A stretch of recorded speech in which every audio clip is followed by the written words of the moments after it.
ये दर्दनाक कहानी 10 साल की मासूम बच्ची की है। ऐसी बच्ची जिसके साथ जुल्म की इंतहा कर दी गई। ये कहानी एक सबक है।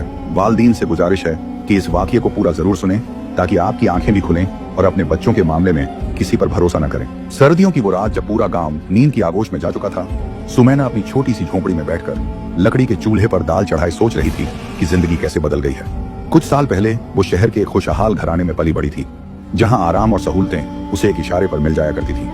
मगर मोहब्बत के एक फैसले ने उसे सब कुछ छोड़ने पर मजबूर कर दिया था। सुमैना और असलम की शादी एक प्यार भरा फैसला था, मगर असलम के घर वालों ने इसे कबूल नहीं किया। उसके माँ बाप और भाई ने उसे जायदाद और रिश्तों से बेदखल कर दिया, जिसके बाद असलम ने सुमैना को लेकर एक दूर दराज गांव में बसेरा कर लिया। गांव में जिंदगी आसान नहीं थी, मगर उनकी मोहब्बत ने हर मुश्किल को सहल बना दिया। उसके पास उस वक्त जेब में कुछ भी नहीं था, मगर उसे बचपन से ही घड़े बनाने का बहुत शौक था। उनकी हवेली में दीनू बाबा घड़े बनाया करते थे और असलम बचपन में उनके पास बैठकर बड़े गौर से उन्हें देखा करता था। इसी शौक में उसने भी घड़े बनाना सीख लिया था। जब वो नए गांव में पहुंचा तो उसने देखा कि वहां सिर्फ एक ही दुकान थी जहां घड़े मिलते थे और लोग उन्हें बहुत शौक से खरीदते थे। फिर असलम ने भी यही काम शुरू कर दिया और इसी से अपनी रोजी रोटी कमाने लगा। वो दिन भर मेहनत करता और शाम को अपने घड़े बेचने के लिए करीबी कस्बे जाता। सुमैना भी उसकी मदद करती और यूं दोनों अपनी छोटी सी दुनिया में खुशहाल जिंदगी गुजार रहे थे। दिन महीनों में और महीने सालों में बदलते गए और फिर एक दिन अल्लाह ने उन पर अपनी रहमत कर दी। सुमैना उम्मीद से थी। असलम की खुशी का कोई ठिकाना नहीं था। वो सुबह शाम अपने रब का शुक्र अदा करता। वो अक्सर सुमैना से कहता, मुझे बिल्कुल तुम्हारी जैसी खूबसूरत बेटी चाहिए। सुमैना मुस्कुराकर कहती, मुझे भी आप जैसा खूबसूरत बेटा चाहिए। दोनों की मोहब्बत बेमिसाल थी। इस गरीबी में भी वो दोनों बेहिसाब खुश थे। यूं ही वक्त गुजरता जा रहा था। असलम घड़े बनाता, सुमैना उसकी मदद करती। दोनों मिलकर घड़े बनाते और फिर असलम उन्हें बेचने के लिए बाजार ले जाता। जो भी आमदनी होती उसी से उनका घर चलता। धीरे धीरे वक्त गुजरता गया और सुमैना के 9 महीने पूरे हो गए। असलम को हर वक्त सुमैना की फिक्र लगी रहती। सुमैना उसकी मोहब्बत और परवाह देखकर दिल ही दिल में खुश होती और अक्सर अल्लाह का शुक्र अदा करती। दोपहर का वक्त था। सुमैना ने जल्दी से आटा गूंधा और रोटियां पकाई, मगर सुबह से ही उसकी तबीयत कुछ भारी सी लग रही थी। अभी असलम के आने का वक्त ही हुआ था कि अचानक उसे एक तेज दर्द उठा। वो उठी और जाकर चारपाई पर लेट गई। दर्द अभी मामूली था। कुछ ही देर बाद असलम घर में दाखिल हुआ और सुमैना को यूं लेटा देखकर फौरन उसकी तरफ बढ़ा। खैरियत तो है? तुम लेटी हुई हो? असलम ने फिक्रमंद लहजे में पूछा।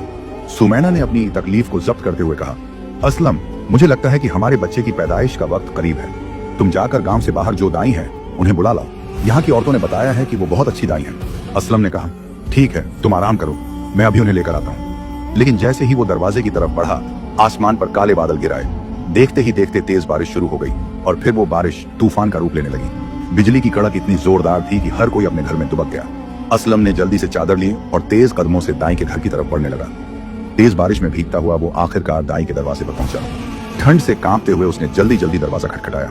दाई ने दरवाजा खोला और सामने असलम को भीगा हुआ खड़ा पाया।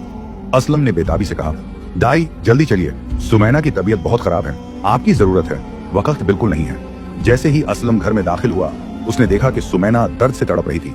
दाई फौरन आगे बढ़ी और उसे अंदर ले गई। कुछ देर बाद बच्चे के रोने की आवाज गूंजी। असलम की आंखों से राहत के आंसू निकल पड़े।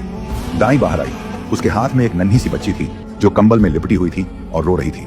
दाई मुस्कुराकर बोली, मुबारक हो, ये तुम्हारी बेटी है। तुम्हारी बीवी भी बिल्कुल ठीक है और बच्ची भी माशाअल्लाह से तंदुरुस्त है। असलम ने कांपते हाथों से बच्ची को गोद में लिया और उसकी तरफ देखा। वो बेहद खूबसूरत थी, बिल्कुल सुमैना जैसी। असलम ने बेइख्तियार बच्ची का माथा चूमा और अंदर चला गया। सुमैना निढाल सी चारपाई पर लेटी थी। सुमैना की आंखें भर आईं। धीरे धीरे वक्त गुजरने लगा। उनकी बेटी 2 महीने की हो गई थी। ये 2 महीने जैसे कोई हसीन ख्वाब थे। असलम और सुमैना अपनी बेटी को लेकर तरह तरह के ख्वाब देखने लगे थे। असलम अपनी बेटी से बेइंतहा मोहब्बत करता था। एक दिन असलम घड़े लेकर उन्हें बेचने के लिए निकला। वो हर जगह आवाज लगा रहा था, मिट्टी के घड़े ले लो, मिट्टी के बर्तन ले लो। अचानक ही उसके सीने में एक तेज दर्द उठा। उसके हाथ से घड़े गिर गए। वो बेइख्तियार जमीन पर बैठता चला गया। सामने दुकान वाला दौड़ता हुआ आया और घबरा कर बोला, असलम भाई, क्या हुआ? आपकी तबीयत तो ठीक है ना? लेकिन असलम ने कोई जवाब नहीं दिया।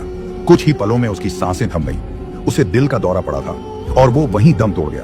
सदमे के साए में जब असलम का जनाजा घर लाया गया तो आंगन में बैठी समीना, जो अपनी बेटी को दूध पिला रही थी, अचानक खड़ी हो गई। उसे अपनी आंखों पर यकीन नहीं हुआ। सदमे और हैरानी से उसकी आंखें फटी रह गईं। जब असलम का बेजान जिस्म आंगन में रखा गया तो समीना का सब्र टूट गया।